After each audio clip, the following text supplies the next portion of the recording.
There is a question that took me nearly 50 years to answer honestly, and it is not the question you think. It is not, where are you from? It is this. After you spend decades building a life in one place, while your heart quietly waits in another, what happens when you finally go back and discover that the place you were homesick for no longer exists at all? I found out at 75 years old, standing alone in an airport, watching families I did not know embrace each other, while I stood there with 2 suitcases and 38 years of assumptions about to fall apart completely. What I learned that day changed everything I believed about home. And I think, if you stay with me, it might change something for you too. There is a particular kind of silence that happens in an airport when you realize no one is waiting for you. I stood at the arrivals gate in Ahmedabad, my suitcase handle sweating in my palm, and I watched families collide into each other around me. A young man dropped to his knees before his mother. 2 sisters screamed and laughed at the same time. A little boy held up a hand-drawn sign that said, "Welcome home, Papa," in crooked blue letters. And I stood there, 75 years old, 38 years away from this country, and no one came toward me at all. I want to tell you why I was standing there. But first, I have to tell you how I got there, because the story does not begin at that airport. It begins decades earlier, in a much smaller one, on the other end of a promise I did not know I would break. My name does not matter yet.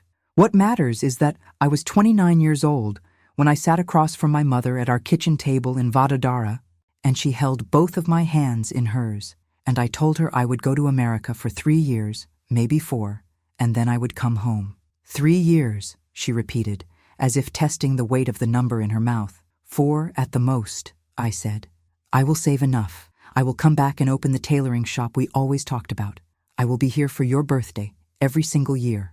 She smiled, but her eyes were doing something else entirely. My mother had a way of looking at me like she could see further into my future than I could. I used to find it comforting. That day, I found it unbearable, because some small, terrified part of me wondered if she already knew I was lying, even though I believed every word I said. I left 3 weeks later with 2 suitcases, $400 sewn into the lining of my coat, and a photograph of my parents standing in front of our house, the paint peeling slightly at the corner of the frame. America did not greet me. It simply absorbed me. I arrived in New Jersey in the middle of winter, a season I had never experienced in any real sense, and the cold felt like an insult, like the country itself was testing whether I was serious about staying. My cousin Rajesh picked me up from the airport in a car that smelled like cigarettes and peppermint, and he talked the entire drive about how much things had changed since he arrived, about which stores sold proper spices, about a temple 40 minutes away that held prayers on Sundays, about how I needed to learn to drive as soon as possible because nothing in this country existed without a car. I remember staring out the window at gray highways and leafless trees and thinking, this is temporary. I am only passing through this life. My real life is waiting for me on the other side of an ocean, patient, unchanged, exactly as I left it. I was wrong about almost everything in that sentence, but it took me decades to understand how wrong. I found work within 2 weeks, first at a fabric warehouse counting inventory, then later at a small accounting firm where a kind woman named Diane taught me how American taxes worked in exchange for me, teaching her how to make proper chai. The kind with real cardamom, not the tea bags she had been buying that tasted, she admitted, like dishwater. Diane became the first person in America who made me feel like a whole person instead of a task to be processed. She used to sit with me during lunch breaks and ask real questions, not the polite, distant questions people ask when they do not actually want an answer, but real ones. What did I miss most? What did my mother's kitchen smell like? Whether I believed I would really go back. Of course, I told her, every single time. This is not my home. This is where I am building something so I can go home. She would nod, but I noticed even then a small skepticism behind her eyes, the same expression my mother had worn at that kitchen table. I did not understand yet that everyone around me could see something I could not. I met my husband, Arvind, at that same temple Rajesh had mentioned, during a Sunday gathering 8 months after I arrived. He had come from Gujarat as well, though from a different city, and he had the kind of steady, unhurried voice that made even small talk feel important. We spoke for perhaps 20 minutes that first day, mostly about food, about how neither of us could find good mustard oil anywhere within driving distance. And I remember laughing more in those 20 minutes than I had in the entire 8 months prior. We married the following year, in a ceremony far smaller than either of our families would have wanted, in a rented hall in Edison with folding chairs and a borrowed sound system, because neither of our families could afford to fly over, and neither of us could afford to fly home. My mother sent a red silk sari through a family friend who was traveling to the States, and I wore it while crying quietly in a bathroom stall 20 minutes before the ceremony, missing her so intensely that my chest physically ached. Arvind found me there. He did not say anything grand or comforting. He simply sat down on the floor outside the stall, his good trousers against the cold tile, and waited until I was ready to come out. That was the kind of man he was. He understood that some grief does not need fixing, only company. We told each other in those early years that this was still temporary. We would build savings, we would establish ourselves, and then we would return together, perhaps when our future children were young enough to grow up knowing their grandparents properly. We drew up timelines on napkins during late dinners. 5 years. Then it became 8. We told ourselves this was simply what building a life required, that patience was the price of the plan working correctly. Our first child, our daughter Priya, was born 4 years after we arrived. I remember holding her in the hospital room and feeling 2 entirely separate emotions collide inside my chest at once. A love so overwhelming it frightened me, and beneath it, a quiet grief, because my mother was not there to see her granddaughter's first breath, and I understood, in that exact moment, that I had missed something I could never get back. I called my mother that same night from a payphone in the hospital hallway, my voice cracking as I described my daughter's face, her tiny fingers, the small sound she made when she yawned. My mother wept on the other end of the line. And through her tears, she asked me the question she would ask me every single time we spoke for the next 30 years. "When are you coming home?" "Soon, Ma," I told her. Soon. I believed it every time I said it. That is perhaps the most painful part of this story, the part I did not fully understand until I was standing alone in that airport decades later. I was not lying to my mother out of convenience. I was lying to myself, sincerely. Repeatedly, for years, because the alternative, admitting that soon might never actually arrive, felt like a kind of death I was not prepared to face. Our son, Rohan, was born 2 years after Priya.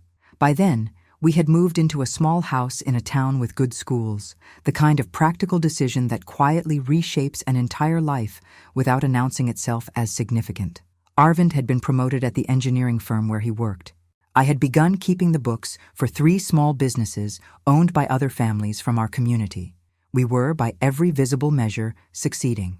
But something was happening beneath the surface of that success, something I did not have language for at the time. Each year that passed made the return home slightly less real, slightly more theoretical, the way a destination on a map can remain exactly the same size on paper while becoming impossibly far away in practice. My mother's letters grew shorter, not because her love diminished, I understood later, but because there was less to say to a daughter whose daily life she could no longer picture. She did not know what our street looked like. She did not know the names of our neighbors, the sound of Priya's laugh, the particular way Rohan scrunched his nose when he was concentrating. The distance was not only physical, it was becoming a distance of shared reality itself, and neither of us knew how to stop it from widening. I told myself, that year and every year after, that I would fix it soon. I would go back and rebuild the bridge before it collapsed entirely. I did not yet know how much time I had already spent standing on a bridge that was quietly falling away beneath me, plank by plank, year by year, while I kept insisting to everyone, including myself, that I would cross it eventually. If you have ever made a promise you meant with your whole heart and still failed to keep it, not from carelessness, but from life simply moving faster than your intentions, then you already understand what happened to me next. And if you have ever wondered what it costs a person to build one life while quietly grieving another, stay with me, because the hardest parts of this story, the parts that changed who I understood myself to be, are still ahead. The year Priya turned 12, she came home from school and asked me a question that I did not have a ready answer for, even though I had lived in America for 16 years by then. "Mom, Are we Indian or are we American? I remember standing at the stove, stirring dal, and feeling the question land somewhere deep in my chest, somewhere I had not examined in a long time. I gave her some diplomatic answer about being both, about carrying two homes inside one heart, the kind of answer that sounds wise to a child, but that I had not actually worked out for myself. She accepted it easily, the way children accept most things adults tell them with confidence. But I stood there afterward, the spoon still in my hand, and I understood that I did not know the true answer. I had spent 16 years telling myself I was temporarily in America, a visitor with an unusually long stay, and yet my daughter, born on American soil, was asking me a question that suggested she saw herself as something else entirely, something I had not fully accounted for. That was the year I began noticing all the small ways my children were becoming people my own mother would not recognize. Priya wanted to celebrate Halloween properly, with a costume and a pillowcase for candy, and though we allowed it, I remember feeling a strange, unnamed loss watching her run down our street in a witch costume, a tradition with no equivalent in the house I grew up in. Rohan, only 10, had started correcting my English pronunciation at the dinner table, gently, without cruelty, simply because his ear had been trained by American classrooms in a way mine never would be. Arvind laughed it off. I found it harder to laugh off than I wanted to admit. I called my mother more rarely during those years, not from lack of love, but from a growing awkwardness I could not name. Our conversations had once been effortless, full of details, but now they required translation, not of language, but of entire realities. How do you explain a school science fair to a woman who left her formal education at 13 to help run a household? How do you explain a soccer practice schedule to someone whose entire life had been organized around festivals and harvests and the rhythms of an extended family living under one roof? You sound tired, my mother said to me once, during one of our increasingly rare calls. I am fine, Ma, I told her. Just busy. You are always busy now, she said, and there was no accusation in her voice, only a soft, resigned sadness that hurt far more than anger would have. When I was your age, my mother lived 3 doors down. I saw her every single day. I did not have a response to that. What could I say? That I had chosen a life where my own mother lived 7,000 miles and 11.5 time zones away, and that I told myself every year I would fix this, and that every year the fixing became slightly less possible. My father passed away when I had been in America for 19 years. I received the call at 4 in the morning, my brother's voice thick and broken on the other end of the line, and I remember sitting on the edge of my bed, in the dark, Arvind's hand on my back, feeling a grief so enormous it did not seem to fit inside my body. I flew back for the funeral, my first trip home in 19 years, and I remember standing in the crowd of relatives at the cremation ground, feeling like an actress who had wandered onto the wrong stage, wearing the correct costume, saying the correct words, but somehow fundamentally out of place in a ceremony that should have belonged to me as much as anyone. My mother held my hand throughout those 13 days I stayed, and though her grief for my father was its own vast country I could not fully enter, I noticed something else beneath it, directed at me specifically, a grief for the daughter she had also, in some sense, lost slowly, over 19 years, one missed birthday at a time. Stay longer, she asked me, on my last night there, sitting on the same charpoy where I had once done my homework as a girl. Please, Beta, stay even one more week. I cannot, Ma. The children have school. Arvind has work. I have my own clients waiting. She nodded, the way she always nodded when she had decided not to fight a losing battle.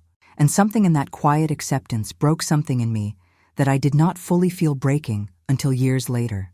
I flew back to New Jersey, back into the current of American life, which did not pause for my grief the way I imagined my grief deserved. Within 2 days, I was back at parent-teacher conferences and grocery runs and helping Rohan with a math assignment he found confusing. Life simply resumed, indifferent to the fact that I had just buried my father on the other side of the planet. It was around this time that Arvind began having trouble with his heart, though we did not know it yet, not in any way we could name. He would come home from work more tired than usual, and I attributed it to age, to the general exhaustion of a demanding career, to the particular weariness that settles into immigrant families who work twice as hard for half the recognition. I did not know, could not have known, that his heart was quietly failing him, the way many things in our lives had been quietly failing without either of us noticing until it was too late to reverse. He collapsed in our kitchen on a Tuesday evening in October, 23 years after we had married in that rented hall with folding chairs. I called for an ambulance with hands that would not stop shaking, performed the compressions the operator instructed me through over the phone, and rode beside him in the ambulance, repeating his name like a prayer that might somehow keep him tethered to this world through sheer repetition. He survived that night, but the doctors told us, gently, in the sterile language doctors use to deliver enormous truths, that his heart was severely damaged, that he would need significant lifestyle changes, that we should consider this a warning rather than a resolution. I nursed him back to a fragile stability over the following months, and during that time, something shifted in both of us. We began talking again about home, about India, about the return we had promised each other and ourselves for over 2 decades. Perhaps facing mortality does that to a person. It clarifies which promises still matter and which have simply been postponed out of habit. When I am stronger, Arvind told me one evening, sitting up in our bed with a cup of tea I had made too weak because I was still learning to adjust his diet, we should go back, not to visit, to stay. The children are grown enough now. We could finally do what we always said we would do. I remember feeling something loosen in my chest for the first time in years, a hope I had almost forgotten how to access. Yes, we would go back. We would finally close the distance that had been quietly widening for over 20 years. We began making real plans, discussing which city, whether to be near my brother or his sister, what to do with the house, how to explain this decision to children who had built their entire identities as Americans. We never got the chance to finish those plans. Arvind passed away 11 months later, in his sleep, on a Sunday morning in March, so peacefully that I did not realize anything was wrong until I reached over to wake him for temple and found only stillness where his warmth should have been. I want to tell you that grief arrives like a wave, but that was not my experience. It arrived like a room whose furniture had been silently rearranged while I slept, so that every time I reached for something familiar, my hand found empty air instead. I reached for him in the mornings, out of pure habit, for months afterward. I set 2 cups for tea more times than I could count before catching myself. Priya and Rohan, both grown by then, both established in their own American lives, came home to help me through the funeral arrangements, the endless paperwork, the specific bureaucratic cruelty that follows death in a country that does not pause its systems for anyone's mourning. I watched my children, now adults, navigate American grief customs with the same fluency they had once used to correct my pronunciation, and I felt, even in the depth of my sorrow, a strange, quiet distance from my own children's way of processing loss. They wanted a small, quiet service. I found myself wanting the loud, communal mourning I remembered from my childhood, the kind where the entire community grieves alongside you for 13 days, where you are never left alone with your own silence. We compromised, as families do, and I do not regret the choices we made. But I remember standing at Arvind's funeral, surrounded by people who loved him, and still feeling, underneath the grief, an old and familiar loneliness I thought I had buried decades earlier. That was the year the question my daughter had asked me at 12 years old finally demanded a real answer. Not Indian, not American, but something in between, something without a proper name, something I would spend the rest of my life trying to define. It was also the year I began seriously considering the trip that would eventually take me back to the country I had left 38 years earlier, the trip that would show me a truth I had been avoiding my entire adult life, a truth about home, about belonging, and about the price of a promise made in good faith but never fully kept. Stay with me, because what I found when I finally returned was not the homecoming I had spent 38 years imagining. It took me 2 more years after Arvind's death to actually book the ticket. I told myself and my children that I was waiting for the right time, but the truth was simpler and harder to admit. I was afraid, not of the flight, not of the logistics, but of finally testing a belief I had carried for nearly 4 decades. The belief that India was still waiting for me, unchanged, patient, exactly as I had left it. Some part of me understood, even before I boarded that plane, that once I tested this belief against reality, I could never return to the comfort of simply believing it again. Priya drove me to the airport herself, despite my insistence that I could manage a taxi. She had grown into a thoughtful, steady woman, a pediatrician now, married to a kind man named David, mother to 2 children who called me Nani with the same easy affection I remembered feeling for my own grandmother, though they could not have located Vadodara on a map if their lives depended on it. "Are you nervous?" she asked me at the departure gate, and I remember being surprised by the question because I had not told her I was nervous. I had told everyone, including myself, that I was simply excited. "A little," I admitted, which was, I now understand, an enormous understatement. "Call me when you land," she said, hugging me tightly. "And Mom, whatever you find there, it's okay if it's different from what you remember. You've built a whole life here too. Don't forget that while you're there." I did not fully understand what she meant until weeks later. At the time, I simply nodded, kissed her cheek, and walked toward the gate. 38 years of accumulated longing sitting in my chest like a stone I had carried for so long I had forgotten it was possible to put it down. The flight was long, 18 hours with a layover in London, and I spent most of it staring at the small illuminated map on the seatback screen, watching the little airplane icon crawl slowly across an ocean, then across countries whose names I had once memorized as a schoolgirl, moving me steadily toward a place I had spent nearly 4 decades constructing in my memory, brick by careful brick. I want to tell you about the exact moment I understood something had gone wrong with my expectations, because I remember it with unusual clarity.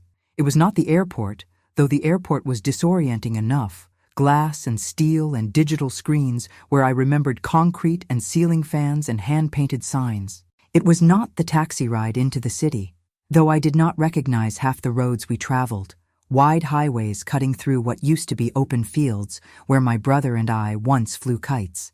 It was when the taxi turned onto my childhood street, and I realized I did not recognize a single house. I had described this street to my children 100 times over the years. The neem tree at the corner where the neighborhood boys gathered in the evenings, the small temple with the cracked bell, Mrs. Ayer's house with the blue gate, where she kept a garden so full of marigolds that the entire street smelled of them every October. I had built this street so carefully in my memory that I genuinely believed, on some unexamined level, that it existed exactly as I described it, waiting patiently for my return. The neem tree was gone. The temple had been renovated into something modern and unfamiliar, its cracked bell replaced by an electronic sound system.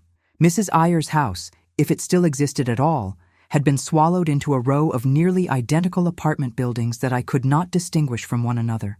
My childhood home itself, when I finally found the address, matching it against the faded numbers I had memorized decades earlier, was no longer a home at all. It had been converted into a small office building. The front garden where my mother once grew tulsi and hibiscus now paved over into a parking area for 3 motorbikes.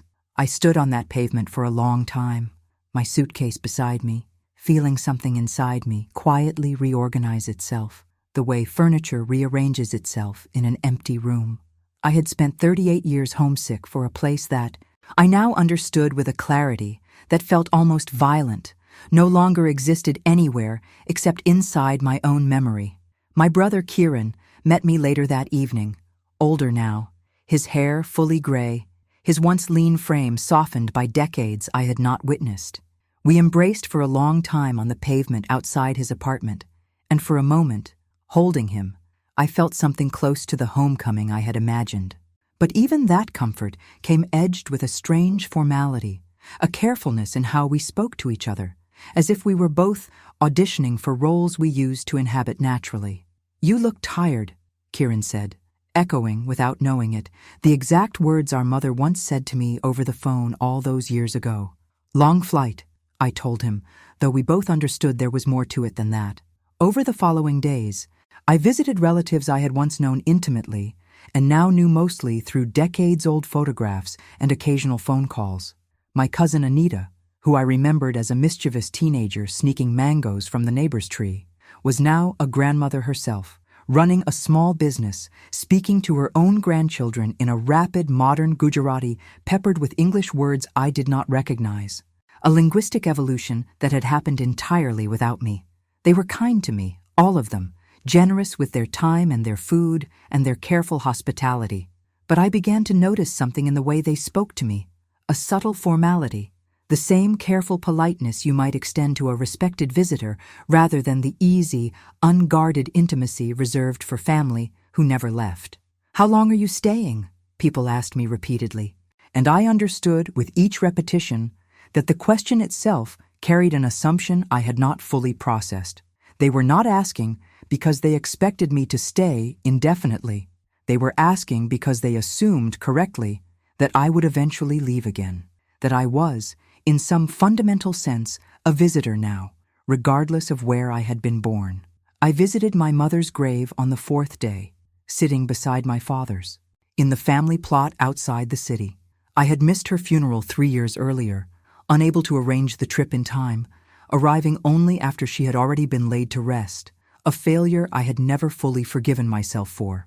I sat there for nearly 2 hours, speaking to her quietly, apologizing for the years, for the missed birthdays, for the soon that had taken 38 years to arrive and had ultimately arrived too late for her to witness. I told her about Priya, about Rohan, about the grandchildren she had never met except through photographs and brief video calls with poor connections. I told her about Arvind, about his heart, about the plans we had made to finally return that death had interrupted before we could complete them. I apologized out loud to a headstone for a lifetime of good intentions that had somehow never translated into the timeline I had always promised. I do not know if she heard me. I'm not certain I believe in that kind of hearing, but I know that I needed to say it, needed to finally close a conversation that had been quietly open for 38 years, waiting for a resolution I had kept postponing. The following week, I attended a wedding, a distant cousin's daughter, and I remember standing at the edge of the ceremony, watching the rituals unfold, rituals I knew intimately, that lived somewhere deep in my body from my own childhood, my own wedding, decades of festivals and celebrations. And yet, I found myself slightly out of step throughout the evening, half a beat behind everyone else, uncertain of small, updated customs, unfamiliar with the particular slang the younger relatives used, aware in a way I had never quite been aware before, that I was witnessing a living, evolving culture from just outside its edges, rather than from within its center. A young relative, perhaps 20 years old, someone's granddaughter I was only loosely connected to, asked me during the reception where I was from. "India," I told her automatically, the answer I had given for 38 years without hesitation. She tilted her head slightly, not unkindly, simply curious. "But you live in America, right? Auntie mentioned you flew in from New Jersey." "Yes," I said. "I live in America, but I am from here." She smiled politely, the way you smile at an answer that does not quite resolve the question you asked, and moved on to greet other guests, and I stood there holding a small plate of food I had lost interest in eating, turning her question over and over in my mind like a stone I could not quite identify. Where was I from? I had answered that question the same way for nearly 4 decades, certain of it, anchored by it. But standing in that wedding hall, surrounded by family who loved me and yet related to me as a kind of honored outsider, I felt the answer slip through my fingers for the first time in my life. I called Priya that night from my hotel room, unable to sleep, the time difference meaning it was mid-morning for her, and when she asked how the trip was going, I found myself, to my own surprise, beginning to cry. "Mom, what happened?" Her voice sharpened immediately with concern. "Nothing happened," I told her, wiping my eyes with the back of my hand. "That is exactly the problem, Beta. Nothing happened. Everything simply changed, quietly, while I was not watching, and now I do not know where I fit anymore. Not here. And I am starting to wonder if not there either." There was a long pause on the line, and when Priya spoke again, her voice was gentle in a way that surprised me. Gentle in the particular way of someone who has clearly thought about this question longer than I realized. "Mom," she said quietly, "I think I know exactly what you're describing. I just never knew how to explain it to you before now. That conversation, more than anything else on that trip, changed the direction of everything that came next.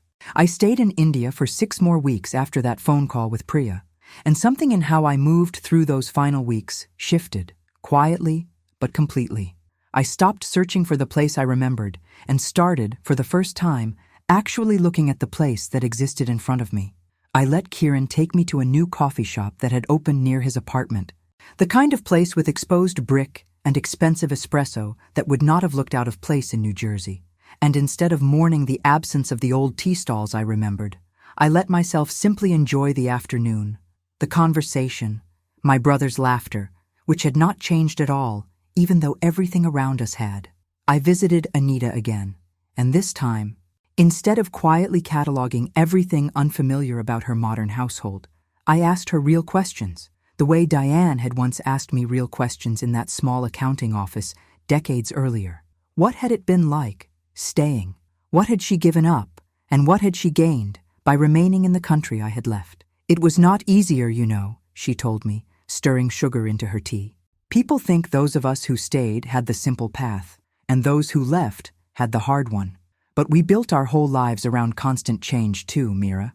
The city I grew up in does not exist anymore either. I just watched it change slowly, day by day, instead of all at once, the way you experienced it. That conversation cracked something open in me.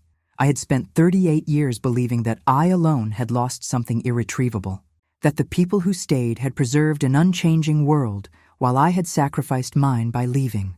But Anita had lost her city too, simply through a different mechanism, one gradual day at a time, instead of one devastating homecoming. Loss, I began to understand, was not something that only happened to people like me. It was simply what time did to everyone, everywhere, regardless of which side of an ocean they occupied. I began, during those final weeks, to ask myself a different question than the one that had haunted me since childhood. Not where do I belong, but what does belonging actually require? I thought about my life in America, really thought about it, for what felt like the first time in decades. I had built an entire existence there, not a waiting room, not a temporary arrangement I was passing through on my way back to somewhere else, but an actual, textured, fully lived life. I had built a career helping small business owners understand a foreign tax system. I had raised 2 children who called that country home without a shred of the ambivalence I carried. I had loved and buried a husband there, in a small cemetery outside Edison, New Jersey, where I visited his grave every Sunday, the way my mother once tended my grandfather's memorial in a very different cemetery 7,000 miles away. I had friends there.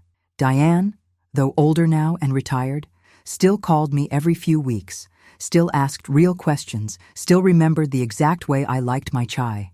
I had a community at the temple 40 minutes from my house, the same temple where I had met Arvind 39 years earlier, a community that had grieved alongside me when he died, that celebrated my grandchildren's birthdays, that had become, without my fully noticing when it happened, my actual extended family. I had spent 38 years treating that entire life as provisional, as something I was doing while I waited to return to my real life. But sitting in Kiran's living room during my final week in India, I finally allowed myself to consider a possibility I had avoided for decades. What if that had already been my real life? What if I had spent nearly 4 decades homesick for a place that no longer existed, while failing to fully inhabit the actual life I was living the entire time? I did not come to this realization gently or all at once. It arrived in pieces, over difficult conversations with Kiran, over quiet mornings walking through a city that was simultaneously utterly foreign and deeply, achingly familiar, over long phone calls with Priya, where we finally spoke honestly about identity in a way we never had when I still believed I had a simple, singular answer to give her. I think, Priya told me during one of those calls, that you kept waiting to feel 100% Indian or 100% American, like it had to be a complete answer. But Mom, I don't think it works that way. Not for you, not for me. We're something else. Something in between that doesn't have a clean name. And I think that's okay. I think it might even be the actual answer, not a failure to find one. I flew back to New Jersey 4 days later, and the flight felt entirely different from the one that had carried me toward India 6 weeks earlier. I was not returning to a temporary holding pattern before some eventual real homecoming. I was simply going home, to my actual home, the one I had built with my own hands over 38 years, one ordinary day at a time. Priya picked me up from the airport this time, and when I saw her waiting there, my grandchildren beside her holding a slightly crooked poster board sign that said, "Welcome home, Nani," in purple marker, something settled inside me that had been unsettled for nearly 4 decades. I did not need to choose between 2 countries. I had simply been asking the wrong question for most of my life. It has been 3 years since that trip. I still call Kiran every Sunday. I still think of Vadodara with love, though I have made peace with the fact that the city I loved exists now primarily in memory, a place I can visit in my mind with more clarity than I can visit it on any map. I returned once more since then, briefly, not searching for something lost this time, but simply to see my brother, to sit with Anita, to visit my parents' graves and tell them honestly that I had finally found something like peace. I still do not have a simple answer when people ask me where I am from, but I no longer experience that as a failure. I have come to understand that the question itself assumes belonging is a single, fixed location, when for people like me, people who built one life while loving the memory of another, belonging is something closer to a practice than a place, something you construct daily, in the relationships you tend, in the traditions you choose to keep alive, in the quiet decision to be fully present in the life you are actually living, rather than perpetually homesick for one you left behind. I think often of my mother, of that conversation at our kitchen table in Vadodara nearly 50 years ago, when I promised her 3 years, maybe 4.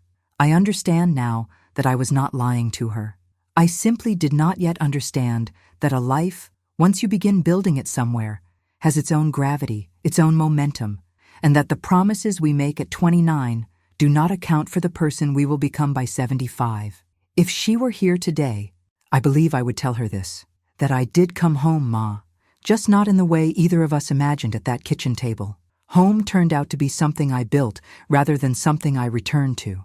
It turned out to be Priya's laugh and Rohan's careful patience and my grandchildren's crooked welcome signs and Diane's Sunday phone calls and 39 years of Sundays at a small temple in New Jersey and a grave in Edison I visit every week to talk to a man who once sat outside a bathroom stall in his good trousers simply to keep me company in my grief. I spent decades searching for a place to belong. In the end, I learned that belonging was never a place at all. It was every small, ordinary act of choosing to be present, fully and completely, in the life actually in front of me, rather than the one I kept imagining somewhere else. That is the story of how, after 38 years in America, I finally stopped feeling homesick, not because I found my way back to where I started, but because I finally allowed myself to arrive exactly where I already was.